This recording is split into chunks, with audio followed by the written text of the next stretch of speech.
জিজ্ঞাসা করেন কার জন্য দোয়া করলো এই ছেলেটা? কয় পুরা এলাকার জন্য। কি দোয়া করছে? কয় আল্লাহ মাফ করে দাও। কয় নিজের জন্য মাফ চায় না? কয় না। আল্লাহ কয় ফেরেশতা সাক্ষী থাক, আগে এই বান্দাকে মাফ করলাম, এরপরে বাকিদেরকে।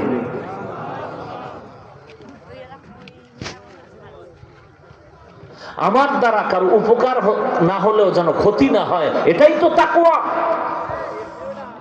আমি কারো প্রশংসা করতে যদি নাও পারি, অন্তত আমার দ্বারা যেন কোন বদনাম না হয়, এটাই তো তাকওয়া।